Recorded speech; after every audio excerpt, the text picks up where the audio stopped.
ఆ పాతాళ నభస్థలంత భువన బ్రహ్మాండమా విస్ఫురత్ జ్యోతిస్ఫాటిక లింగమౌళి విలసత్పూర్ణిందువంతమృతై అస్తోకప్లుతమీకమీశమనిశం రుద్రానువాకాం జపం ధ్యాయేత్ దీప్సిత సిద్ధయే ధ్రువపదం విప్రోభిషించేచ్చివం బ్రహ్మాండ వ్యాప్తదేహా భసిత హిమరుచాభాసమానాభుజంగై కంఠే కాళాః కపర్దాః కలిత శశికళశ్చండ కోదండహస్తాః త్రిక్షా రుద్రాక్షమాలా సులలిత వపుషః శాంభవా మూర్తిభేదాః రుద్రాశ్రీ రుద్రసూక్త ప్రకటిత విభవాన ప్రయచ్చస్తు సౌఖ్యం అని యజుర్వేదం.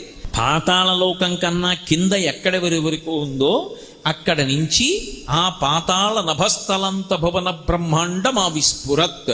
బ్రహ్మాండములు ఎంతవరకు ఉన్నాయని మనం చెప్తున్నామో అంతకన్నా పై వరకు నిండిపోయి ఉంటాడు ఆయన, అంతటా వ్యాపించి ఉంటాడు. అందుకే పరమశివుడికి ఒక ప్రత్యేకమైనటువంటి పేరు